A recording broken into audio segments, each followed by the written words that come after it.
Praise to the lord. ఈరోజు దేవుడు మనకిచ్చినటువంటి వాగ్దానం ఏంటంటే నిర్గమకాండము 15వ అధ్యాయము 26వ వచనం. నిన్ను స్వస్థపరచు యెహోవాను నేనే. ఆమేన్.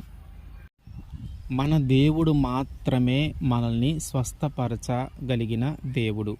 మనము దేవుణ్ణి మమ్మల్ని స్వస్థపరచయ్యా అని మనము అడుగుతూ ఉన్నామంటే, మనము స్వస్థపరచబడగోరుతూ ఉన్నామంటే, మన శరీరంలో ఉన్నటువంటి ఆరోగ్యము తొలగిపోయి అనారోగ్యంతో మనము బాధపడుతూ ఉన్నామని అర్థం. మన శరీరంలో ఉన్న ఆరోగ్యము తొలగిపోయి మనకి అనారోగ్యము కలగటానికి కారణం ఏంటి అంటే, మనము అనారోగ్యముతో బాధపడటానికి కారణం ఏంటి?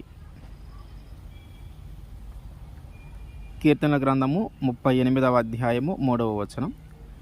నీ కోపాగ్ని వలన ఆరోగ్యము నా శరీరమును విడిచిపోయెను, నా పాపమును బట్టి నా ఎముకలలో స్వస్థత లేదు. ఏమంటున్నాడంటే,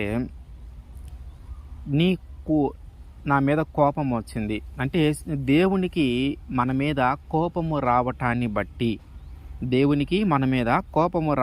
బట్టి మన శరీరంలో ఉన్నటువంటి ఆరోగ్యము మనల్ని వదిలిపెట్టి వెళ్ళిపోయింది. దాని వలన అనారోగ్యము సమీపించింది కాబట్టి అనారోగ్యమును బట్టి మనం బాధపడుతూ ఉన్నాం. అయితే దేవునికి కోపం ఎందుకు వచ్చింది? దేవునికి మన మీద కోపం ఎందుకు వచ్చిందంటే, మన మనము పాపము చేయటాన్ని బట్టి మన దేవునికి కోపం వచ్చింది. మన దేవునికి మన మీద కోపము రావటాన్ని బట్టి మన శరీరంలో ఉన్న ఆరోగ్యము మనల్ని వదిలిపెట్టి వెళ్ళిపోయింది. అనారోగ్యంతో మనం బాధపడుతూ ఉన్నాం. అంటే మనము పాపము చేయటాన్ని బట్టే మనకి అనారోగ్యము కలుగుతుంది. అయితే ఇంకొక రెండవ కారణం ఏంటంటే, యోబు గారి జీవితంలో కానీ మనము చూస్తే ఆయన పాపం చేయలా, కానీ దేవుని దగ్గర పరీక్షింపబడటానికి ఆయనకి అనారోగ్యము కలిగింది. రెండు కారణాలు ఉన్నాయి. ఒకటి, మనము చేసిన పాపమును బట్టి ఆ పాప ఫలితము మనము అనుభవించటాన్ని బట్టి మనకి అనారోగ్యము కలుగుతుంది. దాని ద్వారా మనం బాధపడుతూ ఉన్నాం. రెండవది ఏంటంటే, దేవుడు మనల్ని పరీక్షించదలిచినప్పుడు మన యొక్క విశ్వాసాన్ని, మన యొక్క నమ్మకాన్ని దేవుడు పరీక్షించదలిచినప్పుడు మనకి అనారోగ్యం కలుగుతుంది. దాని ద్వారా మనం బాధపడుతూ ఉన్నాం. అయితే మొదటిది ఏంటిదంటే, మన పాపమును బట్టి మనకి అనారోగ్యం కలుగుతుంది. మరి ఈ పాపమును మనలో నుంచి తీసివేయగలిగింది ఎవరు?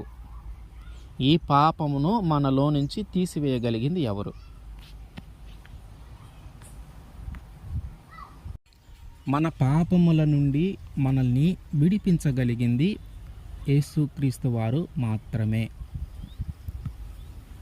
మనము ఏదైనా ఆర్థికపరమైన పరిస్థితుల్లో ఉంటే, మన స్నేహితులు, మన బంధువులు, లేదా బాగా ధనముండి మనకి సహాయం చేయగోరిన వారు కొంచెము మనల్ని ఆ పరిస్థితుల నుంచి బయటికి తీసుకొని రాగలుగుతారేమో. కానీ ఈ భూమి మీద ఉన్నటువంటి ఏ మనిషి కూడా, దేవుళ్ళు అనబడే ఏవి కూడా పాపము నుంచి మనిషిని విడిపించలేవు.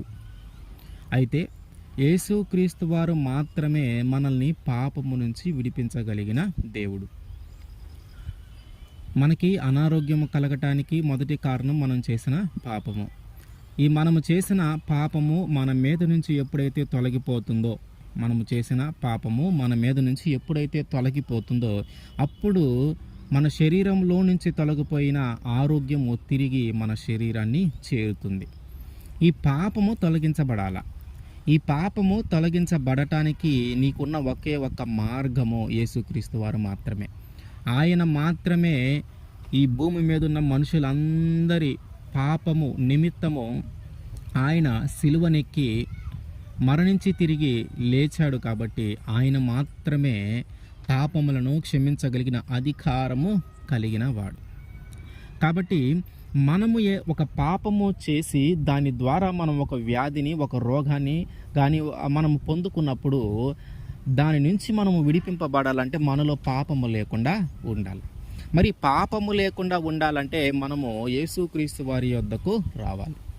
ఆయన వద్దకు మనము వచ్చినప్పుడు మన పాపములను మనము ఒప్పుకొని, మన పాపముల నిమిత్తము మనము పశ్చాత్తాపడి, మన పాపములను మనము వదిలిపెట్టి దేవుణ్ణి కానీ మనము అడిగితే ఆయన రక్తంలో మనల్ని కడిగి మన పాపములన్నిటినీ తొలగించి మనల్ని పవిత్రముగాను పరిశుద్ధముగాను మార్చగలిగిన దేవుడు ఆయన. అంటే ఈ పాపమంతా తొలగిపోయి నీ పాపమంతా యేసుక్రీస్తు వారి రక్తంలో కడగబడి నువ్వు పవిత్రముగా పరిశుద్ధముగా మార్చబడినప్పుడు నీలో పాపం ఉండదు. ఇప్పుడు నీలో ఎప్పుడైతే పాపం ఉండదో నీలో నుంచి తొలగిపోయినటువంటి ఆ అనారోగ్యము తిరిగి నీ శరీరంలోకి సమీపిస్తుంది, నీ శరీరంలోకి వస్తుంది.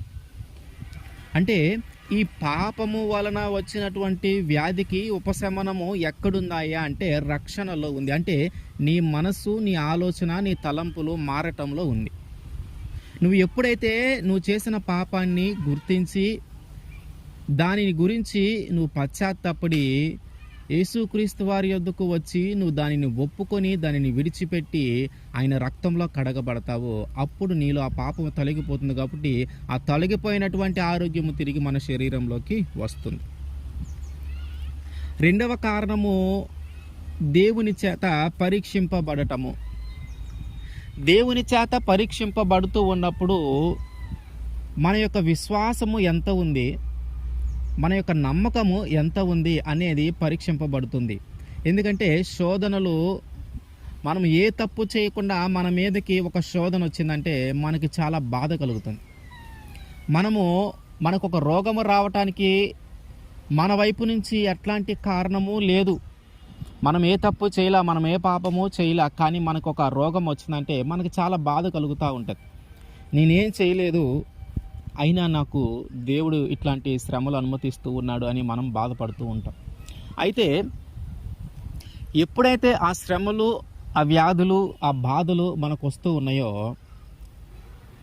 మనము వాటిలో విశ్వాసంగా కానీ నిలబడితే, నమ్మకంగా కానీ నిలబడితే ఆ తరువాత అంతకంటే రెండింతల ఆరోగ్యము, అంతకంటే రెండింతల ఆశీర్వాదము మన జీవితంలోకి వస్తుంది.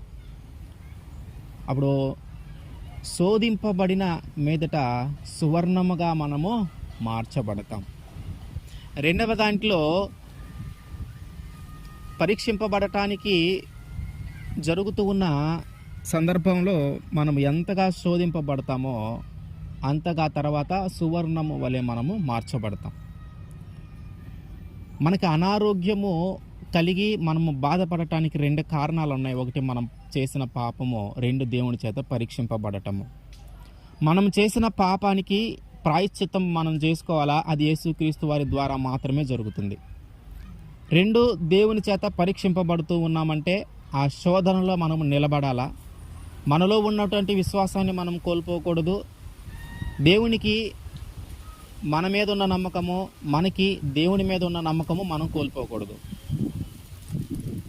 దీన్ని ఎప్పుడైతే మనము నిలబడతామో, ఎప్పుడైతే మనం నమ్మకం కోల్పోకుండా, విశ్వాసాన్ని కోల్పోకుండా నిలబడతామో అప్పుడు రెండింతల ఆరోగ్యము, నేను ఏ ఏ విషయాల్లో శోధింపబడుతూ ఉన్నావో, ఏ ఏ విషయాలను బట్టి నువ్వు దుఃఖపడుతూ ఉన్నావో, ఏ ఏ విషయాలను బట్టి నువ్వు బాధపడుతూ ఉన్నావో అదంతా తొలగిపోయి దానికి వ్యతిరేకమైన ఆశీర్వాదము, వ్యతిరేకమైన ఆనందము రెండింతలుగా మన జీవితంలోకి వస్తుంది. అందుకని శోధింపబడిన మీదట నేను సువర్ణము వలె మార్చబడతాను అని యేసన్న గారు ఉపయోగించినట్టున్నారు దీన్ని. కాబట్టి పాపము ద్వారా లేదా పరీక్షింపబడటం ద్వారా, ఈ రెండింటి ద్వారానే మన జీవితంలో అనారోగ్యము కలుగుతూ ఉంది. ఒకటైతే మనమైతే యేసుక్రీస్తు వారి దగ్గరికి వెళితేనే అది మన శరీరం నుంచి వెళ్తుంది. రెండోది, మనము యేసుక్రీస్తు వారి మీద ఆధారపడి ఆయన్నే అంటి పెట్టుకొని ఉంటే రెండవ దాంట్లో ఆశీర్వాదము దొరుకుతుంది, అనారోగ్యము తొలగిపోయి ఆరోగ్యము వస్తుంది. ఆమేన్.